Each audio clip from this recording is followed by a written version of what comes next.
Well, hello everybody. Welcome to another special interview from the Adventures Odyssey blog. And today's a special day for two reasons.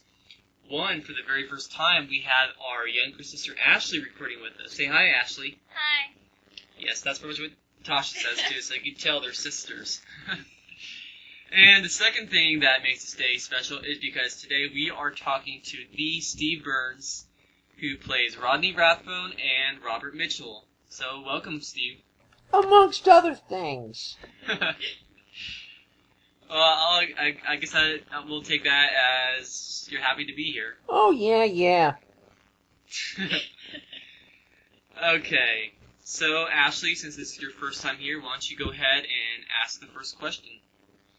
When did you first start acting? I started acting in high school. My freshman year of high school, I did the musical The Music Man, and I played Winthrop, who speaks with a lisp and sings Gary, Indiana. That's kind of interesting because Zach Callison that plays Matthew Parker, that was actually the same role that he played when he first started acting. He later came on Odyssey. Oh, yeah? Yeah. Interesting. All right, Tasha, you go ahead and do the next one. Okay. What other things have you been on besides Odyssey? Well, after I did a bunch of plays in high school, after I got out of high school, I did the play called Oliver, and a famous director's family was involved in it. His son, well, he's now a famous director, Dan Petrie. He was the one who discovered Julia Roberts, but his father saw me and cast me in a movie called Lifeguard with Sam Elliott. And then from there, I went on a blind date to a prom, and I heard about a TV series that was going to be filming in Hawaii with the original Green Hornet, a guy by the name of Van Williams, and he played my father, and it was kind of Flipper without the dolphin, if you know what Flipper is. Flipper was a television series from the 60s that they made a movie about in the 80s, I think. But so we were kind of a family of four that sailed around the Hawaiian Islands, getting into trouble. The kids would get in trouble and the parents would get into trouble, and each one would rescue the other depending on the episode. And that was on Saturday mornings for a year. And then I did a feature film called Casey's Shadow with Walter Matthau, where I played one of his three sons. And it was based upon a story about a horse race family from Louisiana who entered their horses in the All-American Fraternity, which is run every year in New Mexico, and it's the richest horse race in the world. And then, I did other intermittent television, and I was actually not making a living as an actor anymore when Chuck Bolte, who went to the church that I went to, asked me to come and be on Adventures in Odyssey. And that wasn't Rodney, that was another kind of tough kid, right? Well, I think it was The Prodigal Jimmy was the very first episode that I did, and I played a kid that was not called Rodney, but he talked like Rodney, like a real tough guy. And so they got such a good response from the character that they decided to, take it a step further. All right, Ashley, go ahead and do the next one. What is your favorite episode? Oh, by far and away, Aloha Oi. Yeah, that's one of our very favorites. We've heard it so many times, and it's quite funny. It's actually kind of funny that you were on another show before that took place in Hawaii. So maybe that sort of goes into it being your favorite, huh? Well, yeah, but I think the whole idea of the Rathbones and the Barkleys vacationing together just... I was trying to get them together in a whole bunch of different episodes. I thought it would be great to do a reality show with the Rathbones and just, figure out a way to do a reality show on the radio with the Rathbones and the Barclays. That would have been very funny. Yeah, I know in a later episode with the Washington family, they did sort of have a vacation that turned out to be like a surprise that it was on a reality show. So I think Aloha always pretty good the way it is, and it's definitely an Odyssey classic. I actually just listened to that the other day. I love it. Yeah, I think a lot of other fans do. Okay, Bart and Rodney didn't have the best of a father-son relationship, but were you and Walker Edmondson pretty close? Well, when you work with somebody for that amount of time, I certainly loved Walker. He was an amazing talent and a very, very generous spirit.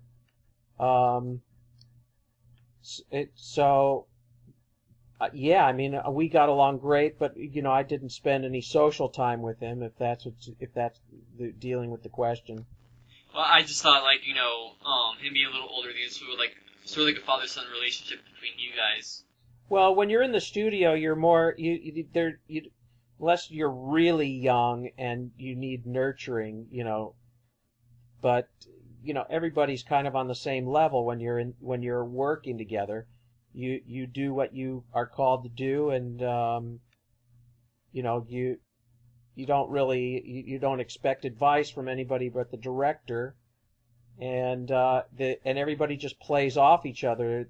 The more talented the person, the more freedom you get, to either ad lib or just you get drawn into how good their character is, so it kind of draws you into step up your game, so to speak. I mean, that was what's so great about working with Hal when Hal was around. I mean, Hal was just an amazing talent, voice-wise. I mean, so there's more funny things going on after they stopped rolling with Hal than ever was on Odyssey. Devin Francis asked, have you been mistaken a lot for the other Steve Burns? Well, I mean, the internet's very funny. You gotta, if you look, I died in 1990, I think. But that was actually Stephen Burns, I think. But that, I was doing some internet dating of people I didn't know, and they Googled me because I said I was an actor, and they said, "You're lying to me. The internet says you died in 1990," and they stopped talking to me. That is hilarious. But the Steve Burns I think you're talking about is the Blues Clues guy. Yeah. And so I mean, no one's ever walked up to me. He was able to get his name probably with the Screen Actors Guild because I had been, not an active member. So I don't know if that answers the question, but it's my answer. Yeah, that's fine. What is your favorite memory of recording in the studio? Well, I used to bring my daughter to the studio with me, so it was always fun to bond with her, and and I love Katie. I mean, I'm probably closest with Katie, and so I just have fond memories of every time I was in the studio because they were all such fun people to work with and for. I don't know why they just seem to have gone in a different direction, but I think people like yourself love Rodney and would want to bring Rodney back, but they're on their own track, I guess. Yeah, I think it would be kind of difficult because if they had Rodney, then people probably be thinking, where's the rest of the Rathbones when with Walker's passing? And well, I always thought they should have just dealt with that by letting Rodney run the Electric Palace. Oh my goodness, that would have been hysterical. Yeah, the place probably shut down or burned down within one day. Exactly, or at least a few months. When you recorded Bodyguard, did you know it would be your last episode as Rodney? No. That's a pretty quick answer. Well, there was a big internal thing that I don't know if you've heard this before, but they were deciding whether to go back in time or forward in time or just stop, and pick up in a different place altogether. So I guess when after Walker died, they reevaluated a lot of stuff and then just started to bring in a whole bunch of different characters. Yeah, I know. Since Rodney has left, they've sort of kind of split up Rodney's personality into two new characters, Jay Smouse and Vance King, which is Vance. He's actually a little bit more like Rusty Gordon, sort of like the really tough guy, but actually Vance is more like a psychological bully. And Jay, even though Jay's, I don't know if you've heard any of the newer episodes, but Jay's more like some people call him a frenemy. Like sometimes he can be a good guy, like sort of part of the gang, but other times he can be really a real jerk sometimes and be kind of mean to people. And he's more the funny kind, so I guess sort of like how they did with when Hal died, when they brought Jack and Jason sort of split his character apart. I guess they sort of done that with Rodney, with Jay and Vance. Yeah, I don't really listen to the show much. My kids are older, and I'm actually, I don't know if you guys are aware of the Iliad House.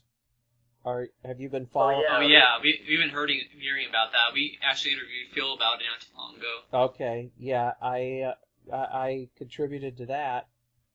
So, I would love for something like that. Phil said he had a bunch of ideas for me to do. So, but no, I don't really have I don't have small kids anymore, so I don't really listen anymore. Okay. Well, switching over to another character that you played, which it's debatable, but maybe even the most popular of the two that you played. In the Novacom Saga, did you know how much Mitch fit into the storyline and that he would later die, or did you find out later on? No, I knew they were going to kill him off, or at least, but it's just any kind of soap opera. You never know whether the things are going to come back. I again suggested I thought it'd be a great idea for them to actually get married, because I thought it would be an opportunity to really explore a healthy relationship for Connie. But they didn't like that. They wanted to keep it too young. But I think kids are way more sophisticated than Disney gives them credit for. I mean, Odyssey gives them credit for. Yeah, I know. You weren't originally going to be playing Mitch. I can't remember who the actor's name was, but you came into it. So after you did that first episode, I think Green Eyes and Yellow Tulips, did they tell you what was going to happen like later in the story? Because I know it was over a couple of years. I was in the studio, and it wasn't working out for he and Katie for whatever reason. They just weren't. It just wasn't clicking for them emotionally. And so they just, they said, hey, would you like to give this a shot because you're in the studio? Sure, whatever. And, obviously Katie and I have real chemistry in real life, so it just was easy for me to just fall into it. How did you come to play Mitch again in something old, something new? And what did you think of how it turned out? I thought it was pretty silly how it turned out. But I think they were getting such a big demand for Mitch. I think they had to kind of clean up the show for to move on, because I think they were getting a lot of mail to bring Mitch back. Which I guess says a lot about your acting abilities. I'm sure that probably felt really good. Like how many people were wanting you back on the show. Well, to me it's not so much my acting ability as much as the writers, because I just say in the words. The writers are very, very talented, and they know these characters, really well, and they're having fun creating this stuff. As far as my whatever talent I bring to it, I just try to have fun. I like I said, I'd love to do Rodney again anytime. Yeah, it was really interesting about that. I don't know if you heard this, but Kathy Buchanan, I think about a couple years after the Novacom Saga ended, Mitch went to Budapest. She said that Mitch will come back when I think Nathan Hubler paints his toenails, cats go extinct, and some baseball team winning the Super Bowl, and basically putting it so that he would never come back. I know some people were teasing. I think in one video, like someone was trying to paint Nathan's toenails. Like some people like, it's like you're really making the Odyssey fans really do bad things, like trying to kill all the cats in the world. Well, I think it was really, really difficult for Kathy to write it, and so I think it was some of the first writing. I don't think she really even writes for the show anymore. Yeah, she still does. She does, okay, but I think it was a really, really difficult episode for her to do and to write, and I think that's part of what, where that whole "I'll never do it again" kind of thing came from. Yeah. Well, I know it was because I hadn't expected Mitch at all. I know one of my close friends that's a really big Odyssey fan, he got spoiled on it because they have like advanced digital copies, so before they air on the radio, a lot of people have already heard it, and if they're on the internet, then it's very likely that they'll post about it and people will find out before they hear it and get spoiled, which we heard that some returning character is coming back, and I know when me and Tasha on our podcast we were discussing about the new season, like something old, something new, it has to be with the wedding, and we heard this summer about Connie being mistaken for getting married to Wooten, and we were thinking like, it'd be kind of funny if Mitch had come in, nah, that wouldn't happen. Like, we were just so against that. It was like, there was no possible way that we thought that he would come back. And the night before, the first part aired on Saturday, I think somebody had posted on Mitch Halsey's Facebook, it's like, how could you bring Mitch back and not have him marry Connie? I was like, what? And the Novacom Saga was airing on the radio too at that time, so I was thinking, is that what they're talking about, or are they talking about the next episode? So I was sort of spoiled.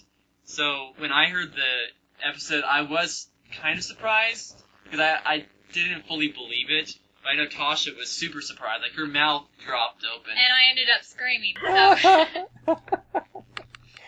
I think I scared everyone in our neighborhood, but, That's very cute. To this day, if I do listen to it, I kind of leave out the last part of the two-parter, so... Yeah, she wasn't too happy about Mitch marrying Maureen, which I'm sure a lot of other fans didn't. But it doesn't have the wedding ceremony in it, so, maybe things didn't work out. Yeah, I'm sure a lot of people are hoping that.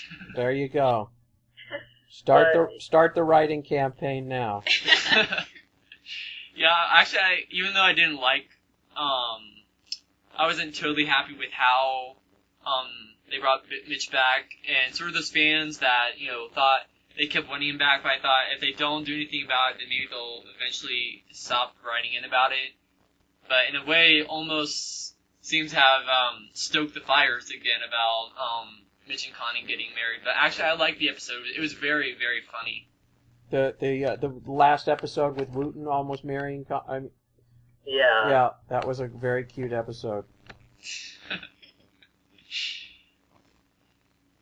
I definitely wouldn't have eaten the pig, though. Yeah. Yeah, we all hate tofu. Well, maybe Rodney and Connie should have gotten married. Well, he did give her yellow tulips. Well, yeah, and also like he was kind of trying to sweet talk Donna for a while, but I doubt any of that would go anywhere.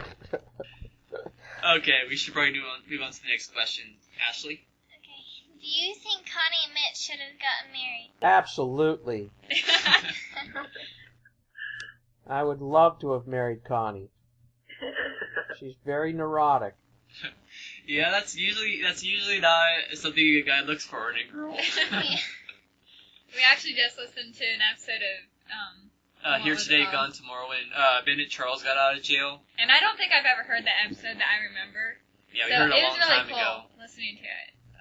Yeah, you guys talk about these things like you see them all the time. And that for me, I go in, I get the CD, and I play it, one time, and yeah, it's great that you guys love the show so much, because that's why we did it. And it's funny when I run into people and I ask them if they listen to Adventures in Odyssey, and some of them have grown up on it, and then I tell them who I am, and their mouths just drop open.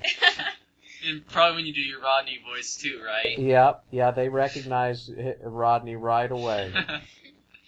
So, coming off with that question too, do you think if they had Connie and Mitch get married, do you think that they should have stayed in Odyssey or just moved away?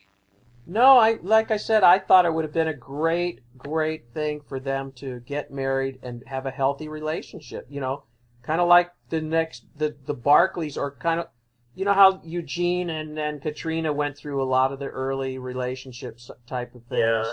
You know, struggling with a baby, and you know that you could have all kinds of things with Connie and Mitch. Mitch going away, Mitch working too much. You know, all kinds of healthy things that you could pass on to young adults. But you know, I think that was, like I said, part of it was they were just deciding who is the audience, and they want to keep it young. Yeah, and also I think it would be hard for some people to have Connie in a different area of her life. I know some people have sort of criticized how Connie's been like the only one that never gets older or never really does anything. I know recently they sort of gone to some different areas, and I know this up in the season that's airing right now, there's going to be some pretty big changes in her life, and we don't know what they are yet. We're still waiting for them to air. Some people might, but we don't. Yeah, we don't listen ahead. We listen to Saturday to Saturday. But personally, I don't think I would have liked Connie getting married, but I think maybe at some point she should get married. And you're just about getting ready to get punched. Yeah. There you go. And maybe Mitch's wife got killed on some mission, and she could bring him back from. Oh yeah, the fans would love that. Exactly. Yeah. Okay. Well, the last one we have is probably one of the more interesting, but I'm sure everybody would love to hear this, including us. Could you do a conversation for us between Rodney and Mitch? I know you did that in Broken Window, which is absolutely classic, but do you think you could do a conversation for us between them real quick? Well, the other time I talked to Mitch was when I was on the witness stand. And that Mitch guy, he was real smart, tried to out-trick me. And, well, Rodney, let me tell you, it's not too hard to out-trick you, so to speak. Yeah, so says you. Well, Rodney, I don't know what to tell you. You know, I've tried to be nice to you, but I don't think you've got much hope of ever redeeming yourself. Yeah. Oh, bravo. That was hilarious. If they ever do bring both those characters back again, they should just bring them together for the sole purpose of having you talk to yourself. It's not as easy as you think. I mean,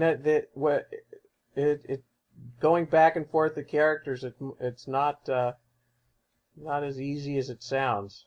Yeah, I know, like, with Walker Edmondson, like, I know he did, like, his Bart and Tom voices, like, back and forth, so it's interesting that you got to have that chance with two different characters as well. Walker was great at it. Walker's great at it, and so is Ryan. Will Ryan? Yeah. He is great at going from, I mean, some of the other, I don't know, it's been a long time, but I don't know if they still do it, but Will was, when he was the detective, oh, God, I loved Harlow Doyle. Yeah. I wish they'd videotape Walker doing his different voices. I wish they would have recorded a lot, like, video of back then. I know they do some now, but it would be really great to see all that. Yeah, that was pretty priceless stuff, especially with Hal.